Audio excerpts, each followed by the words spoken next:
Greetings. Howdy, folks. It's good to be back. It is indeed. It's been a while since we've done a video. Yeah, it's been a while since it's been worth doing a video, because... Well, yeah, I know. Like, I mean, what? It's been about 6 episodes, and we've gotten maybe, like, you know, a grand total of a few minutes of Tony screen time. I know, okay. Tonight, Almeida comes back, thank God. Yeah, finally something to watch. Although, I can't say I was too terribly jazzed about the episode. I mean, a lot of action and some bullets and things. It was really sort of like a high action and fast paced and blah blah blah, the same shit we've been saying for the last however many episodes. Yeah. Although I think this one was somewhat lacking, where last week and the week before, you know, kind of still managed to have a lot of those character moments. Like, they were few and far between, but they were well placed, whereas this episode was very expository. I think that the protagonist part of the story at this point is getting a little bit rote, because they're just trying to catch up to the bad guys, right? So they're not in a position where they're posturing for action, where they're creating any kind of momentum right now. They're just running, and there's only so much drama that you can put into running after stuff. Where the whole villain storyline now is developing in a new way. Yeah, and so all the focus is on that, and it's obvious, because as soon as that starts to happen, then it gets really exciting for a few minutes. Totally, right? like, that was the whole, like, I have to say, that scene with Jon Voight and the rest of them. Best scene of the episode. Absolutely. Totally awesome. Hands down, bar none, for sure. Yeah. Yeah. We did it ass backwards again this week. I know. Where Kat came and she watched the second half hour first and then caught up after. But in this case, I think in this episode it really didn't matter, because the first half of the episode was just setting up a bunch of shit, and then the second half of the episode is when shit actually happens. So yeah. I mean, yeah. Like, when we went back, she's just kind of like she's watching it at like double speed while I'm recapping.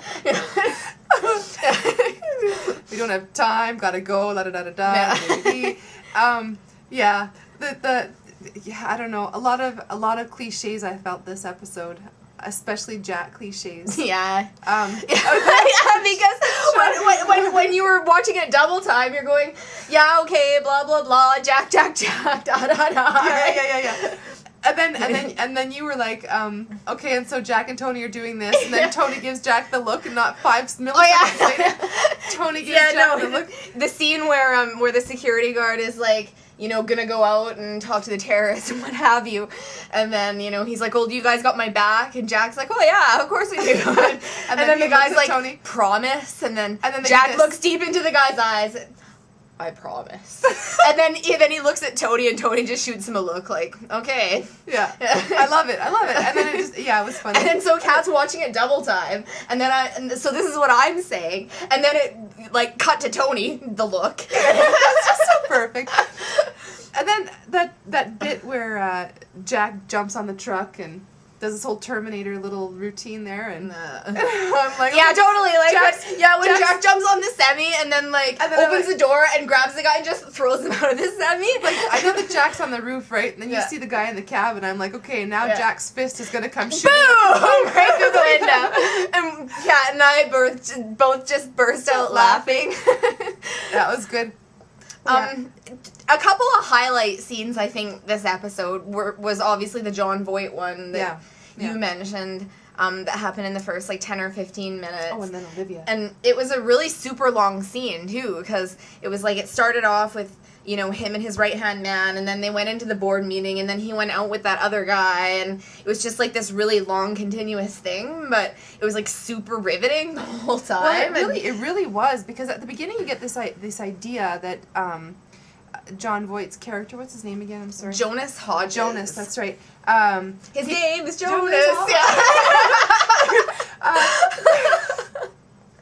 I keep thinking, like, we should do, like a comic strip panel with, like, 24 karaoke, like 24 karaoke night, and of course Hodges would sing "My Name is Jonas." Yeah. Anyway, sorry. Oh God. No, but for a while you get the impression that he's like this lone ranger, this bad guy in a powerful position. You don't quite know what. And then I really love that behind the scenes, that backstage, and then he moves into on stage with his board. That was a really cool moment. Because you totally saw another side of the character, for sure. Yeah, I really liked it. So yeah, excellent scene. And then I guess, I don't know if that's where you were going with the second one, but the second one for me was the Olivia scene at the end. I was actually thinking of a different scene, but yeah, the Olivia thing obviously is huge, and so, you know, we get the big reveal, and indeed she cannot be trusted. No. She's been leaking information to the press, to this idiot reporter who clearly wants to sleep with her, and she's just, you know, pushing his buttons, and pushing her mother's buttons, and pushing Ethan's buttons, and she seems to be pushing a lot of buttons today, and she's only been there for a few hours. Doesn't she understand the whole idea of comeuppance? Because it's gonna come. Yeah. She's gotta know it's coming. I mean, that's what happens. Oh God, Taylor's gonna have an aneurysm when she finds out about this, and she will find out. I'm really interested actually in Henry's reaction to it. Yeah. You know, what's that whole thing is gonna... But I just can't figure out what her motives are. Like, is she still bitter about being fired from the campaign the first time? Or is it just in her nature? Or, you know, does she have some kind of other agenda that she's working that we don't... Has she been influenced? Is she a Nina?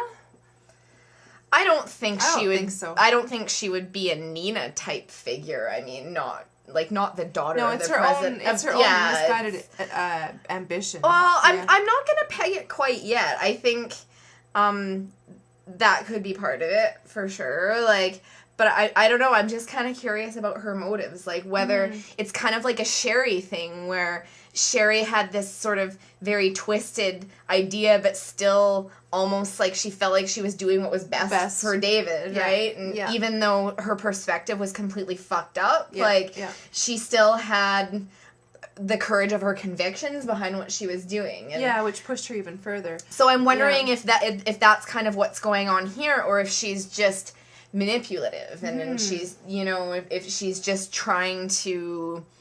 Like, I'm not really sure exactly where they're going with this. I don't know. It doesn't seem like she's got an agenda that's furthered by her by any sense of righteousness. To me, it seems like mischief. To me, she's got something in her eyes that's... She's duplicitous, and she knows it, and she somehow thinks that that's useful to her. You know, I can't figure out where they're going with the character, because, you know, when she was first introduced, she seemed... kind of, you know, like the way she was with Pierce, like when we were first introduced to the character, kind of uppity, kind of, you know, but still assertive, and, you know, and then throughout the whole sort of terrorist crisis thing with the Juma invasion and all that, it was like she was like the victim type character, you know, scared, totally reliant on Pierce, blah, blah, blah, and then all of a sudden, you know, it's like boom, back to the other side of her, right? Yeah. It'll be interesting to watch that play out, I guess. But yeah, Taylor's going to blow a gasket when she finds out. And she will find out. I'm just wondering how long it's going to take for her to find out.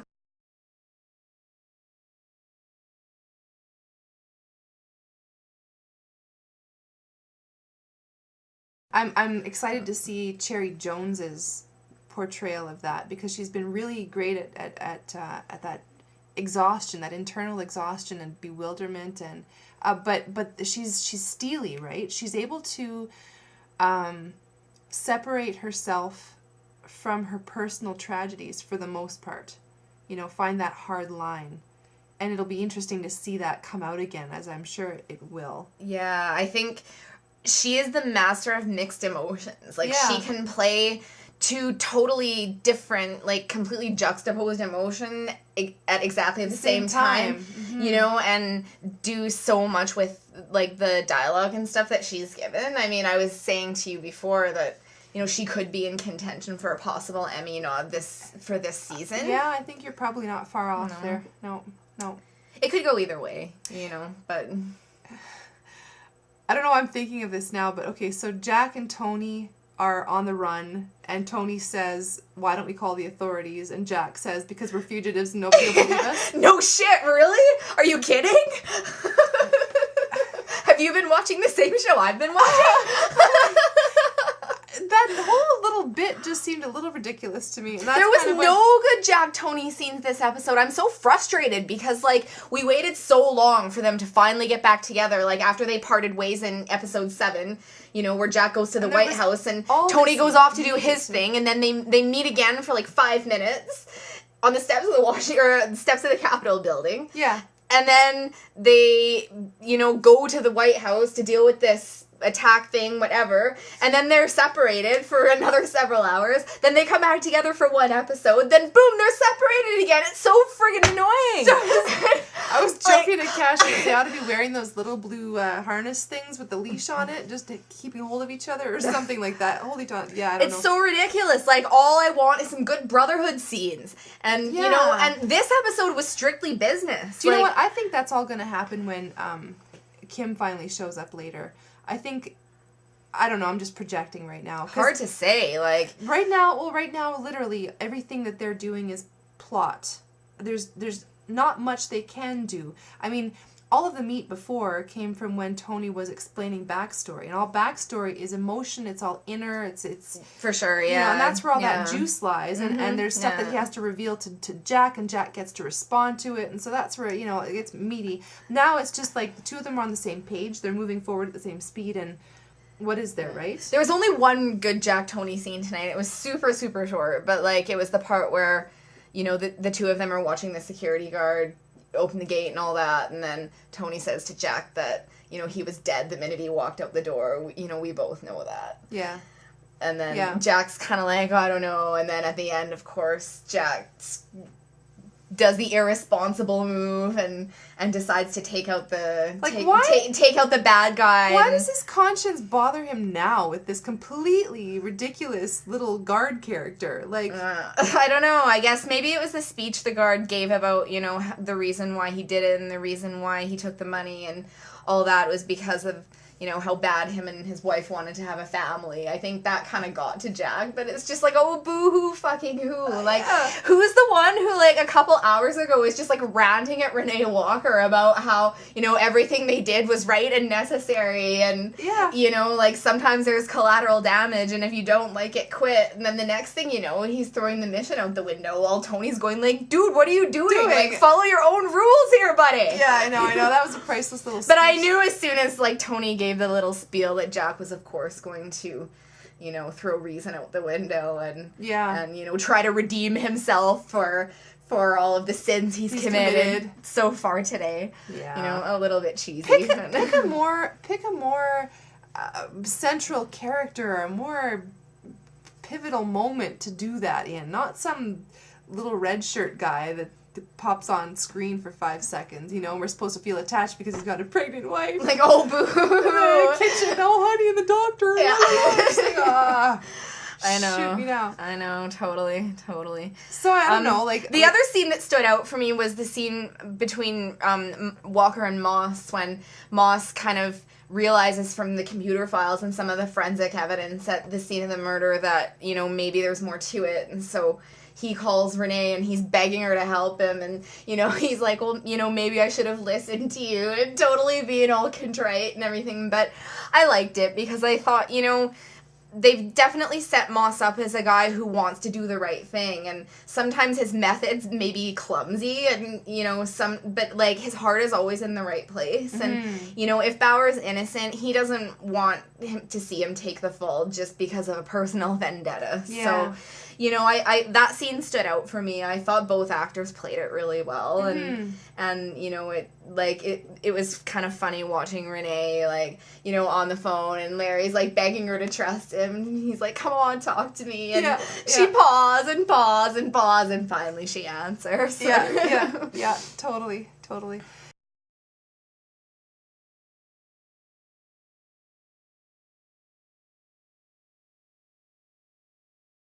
Yeah, so I guess for me that was the only other point I even feel like making is that this episode I sort of felt like I'm sort of done watching Jack. Yeah. I just enjoy, like, so Jack and Tony were kind of on a similar level this episode with the function that they had and the lines they were given, the material. And Tony, Carlos, is infinitely more interesting to watch. I feel sorry for Kiefer because Jack's been... I don't know, I'm tired. Kiefer seemed a little weary in this episode, didn't he? He seemed a bit exhausted. Yeah, a little bit. Yeah, actually, I just thought the whole episode was a little bit uninspired. Like, I mean, it was okay. Yeah, but how excited can even the actors get when you're just like, okay, now we shoot the guns and now this happens and then we run over here and... But like you said, I think there was a lot of just like cliches like, oh yeah, Jack does some badass shit, like grab a guy and throw him out of the semi. And it's like, we don't even go, holy shit, that was badass anymore. We just laugh because it's like, that's what I did. I just laughed out loud because... Do you know what I would love? I would love to see 24 take place in a place where there's no computers. Some third world country where there's nothing. Yeah, that would be crazy. I'm personally really tired of seeing that. Oh, there's the laptop. Let's open the laptop and look. Come on. Yeah. Damn it. Come on. Oh, damn it. I'm tired of it. And then the files are there or they're not there. Or they're being deleted or they're not deleted. Or, you know, like, they can't decrypt it, so somebody dies, and then the minute that person dies, oh, guess what? We just decrypted it. I know. It's like... It's so technology heavy, it's getting a little bit ridiculous, and I don't know, I'm tired of the computer scene. I want to see, I don't know, imagine if he had to communicate through a little slum boy who had to run to the... Well, I definitely think that the plot sort of, like, reliance on pushing the technology envelope in terms of, like, our kind of suspension of disbelief with it has definitely gone more and more and more and more every season. Like, in the first season, a lot of it was just cell phone. Yeah. Like, you know, we'll call each other on the cell phone, like, we'll look up some information, maybe decrypt a few files, but it wasn't anything, like, super ridiculous. And then what season was it that I really...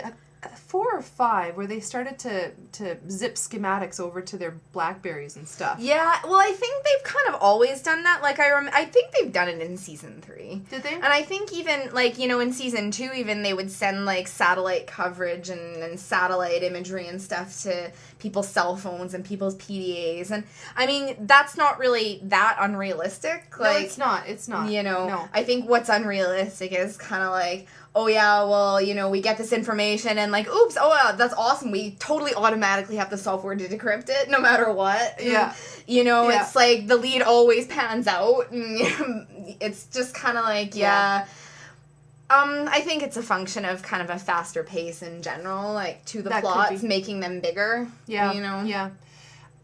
One of the most successful, I think, computer suspense technology dealies was when Chloe had to stop the virus, the worm. Yeah, I was just thinking about that actually when we were talking about that just now, because that was kind of like, one of the really big moments for technology in the show. Yeah, like, and it was successful. I felt like it was successful.